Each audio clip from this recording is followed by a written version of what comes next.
बीवी का गुलाम। भाई, बीवी की बात सुनना हर समझदार व्यक्ति का फर्ज होता है, माना। लेकिन ये क्या कि सिर्फ सुनते ही रहो और अपना कोई दिमागी ना हो। अरे सुन रहे हो? अरे सुन ही तो रहा है ना, और कर ही क्या रहा है ये? सुन रहे हो? ऐसे बोलती है जैसे मेरा लड़का बहरा हो। हाँ, बस करिए अब। बहरा ही तो है आपका लड़का। बीवी की बात को जो ना सुने उसे बहरा ही कहते हैं। अरे कहाँ रह गए? सामने से दिनेश हरे रंग की कमीज के साथ पीले रंग की पैंट पहनकर खड़ा होता है। देखो, जरा देखो खुद को।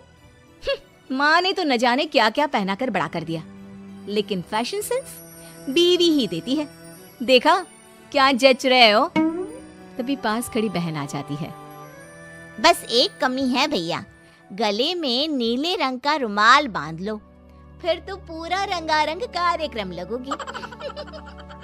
ये क्या है भैया, मतलब कुछ भी पहन लेते हो? अरे क्या पहना है ये? अब तेरी भाभी लाई है। वो रंगीला फिल्म में आमिर खान ने भी ऐसी ही ड्रेस पहनी थी।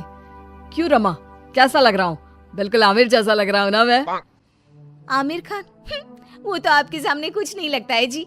कैसी बात कर रहे हैं आप? तो सभी हीरो से ऊपर हैं। अच्छा चलो, मैं ऑफिस के लिए निकल रहा हूँ, देर हो रही है। अरे भैया, ये मत पहन कर जाओ, लोग हंसेंगे। देखो शिल्पी, अपने पति को बताना कि क्या पहनना है और क्या नहीं, समझी? अरे रहने देना बिटिया। पर माँ, भाई तो मेरा है ना, तो मैं। अरे रहने देना, जब तेरे भाई को ही कोई फिक्र नहीं है तो तू क्यों चिंता कर रही है उसकी? दिनेश दफ्तर जाता है, जहाँ रास्ते से लेकर ऑफिस तक सब उसे घूरते हैं और मन ही मन हंसते हैं। क्या बात है, ऐसे तो कोई मुझे देखता भी नहीं था। आज देखो कैसे सभी घूर रहे हैं। तभी दिनेश के दफ्तर में काम करने वाली श्रद्धा आ जाती है। क्या बात है दिनेश जी, लग रहा है जैसे कोई हीरो ऑफिस में आ गया हो। अच्छा, मतलब आपको भी पसंद आया? कल से ना मैं ऐसे ही ऑड कॉम्बिनेशंस पहन कर आऊंगा। आपको तो पता ही है कि मेरी नई नई शादी हुई है। तभी दूसरा बोल पड़ता है। ओहो, मतलब पसंद भाभी जी की है। वैसे दिनेश जी, बीवी की इतनी भी बात नहीं माननी चाहिए। जलन हो रही है आपको? श्रद्धा जी ने मेरी तारीफ कर दी तो हैं? कोई बात नहीं, जलिए जलिए। पति घर आता है, जहाँ बीवी उसका इंतजार कर रही होती है। कैसा रहा आज ऑफिस में? बस मिल गई थी ना वक्त से? अरे आज तो कमाल ही हो गया। अरे दूर से ही बस मुझे देखकर रुक गई। मैंने तो हाथ भी नहीं दिया था। और फिर क्या, सभी मुझे देख रहे थे। मैं तो आज ऐसा फील कर रहा था जैसे कोई हीरो। देखा, मेरे कहने पर चलोगे तो राज करोगे पूरी दुनिया में। बेटा, खाना लग गया है, चल कपड़े चेंज करके आ जा। लेकिन माँ जी, हम लोगों ने रात का खाना छोड़ दिया है। वो क्या है ना, डॉक्टर भी कहते हैं कि रात को हल्का खाना चाहिए। अरे तो बता देती ना पहले ही, मैंने सबका खाना बनाया है। भाई तू तो खा ले, सब साथ में अब तक खाना खाते आए हैं ना। हाँ ठीक है, मैं कपड़े बदल कर आ रहा हूँ। वैसे माँ, मुझे बहुत भूख लग रही है। दिनेश वहाँ से कमरे में चला जाता है, जहाँ उसके पीछे पीछे पहुँच जाती है रमा। ये क्या है जी? जब मैंने कह दिया कि हम लोग रात का खाना नहीं खाएंगे तो क्या जरूरत थी यहाँ कहने की? हाँ, आ रहा हूँ। अरे रमा, सारा दिन काम करके इतने दूर से घर आता हूँ, खाना नहीं खाऊंगा तो बीमार हो जाऊंगा। अरे चक्कर आएंगे, मर जाऊंगा मैं। कर लो बकवास। आपको पता है ना, मैंने फैशन डिजाइनिंग के साथ डाइटिशियन और फूड टेक्नोलॉजी का भी कोर्स किया था। अरे क्या बात है यार, तुम तो सच में बहुत टैलेंटेड हो। मेरी तो लॉटरी लग गई इतनी टैलेंटेड लड़की से शादी करके। हाँ, लेकिन उसकी मानोगे तब ना। अरे रात का खाना पेट में रह जाता है, वो पचता नहीं है, इसलिए रात में खाना नहीं खाना चाहिए। अच्छा, तो मैं मना कर देता हूँ। बात तो सही है, रात को तो बस सोना ही है। मैं अभी माँ को मना करके आता हूँ। दिनेश बाहर जाता है और माँ से खाने को मना कर देता है। देख बेटा, ठीक है कि बीवी की बात माननी चाहिए, लेकिन माँ की भी बात सुन ले। हल्का खाना है ना, तो तू ये 1 कटोरी दाल और 1 कटोरी ये हरी सब्जी खा ले, ठीक है? ठीक है माँ, ऐसा करता हूँ। वैसे भूख तो लगी रही है, पर माँ बताना नहीं, रमा को बुरा लग जाएगा। बस एक शर्त कि तुम रोज ऐसे ही खाकर जाओगे। अच्छा ठीक है, मैं रोज ना सिर्फ दाल और सब्जी खाऊंगा। दिनेश खाकर कमरे में जाता है जहाँ रमा इधर उधर घूम रही होती है।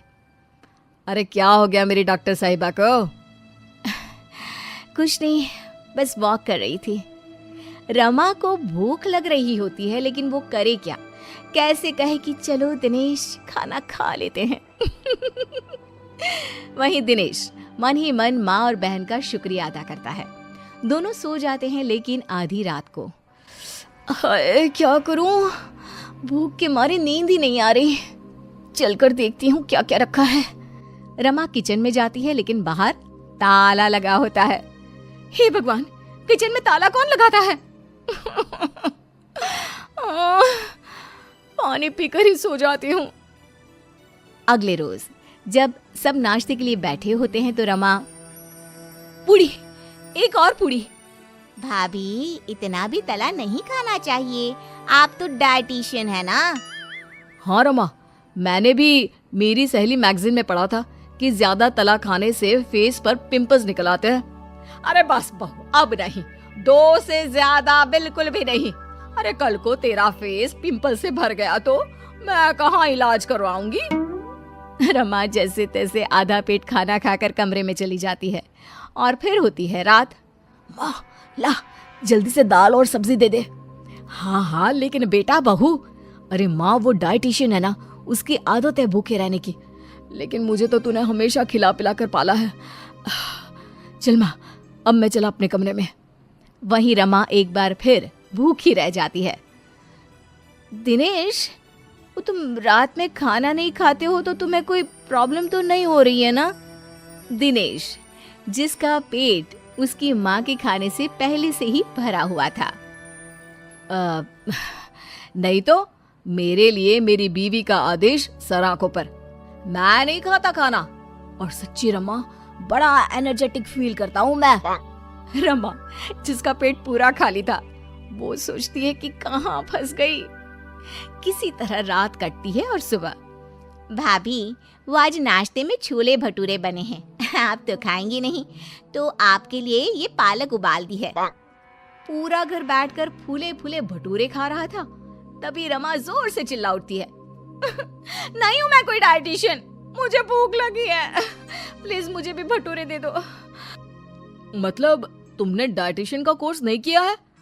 नहीं, वो तो मैं बस तुम्हें इम्प्रेस करने के लिए। मुझे भूख लगी है। देख रमा, आज से ना अब ज्यादा होशियार बनना नहीं, समझी? माना बहू है तू, लेकिन वो मेरा बेटा है, तो आज से तू बहू बनकर रहना। और दिनेश तू, माँ मैं तो तेरा लाडला बेटा हमेशा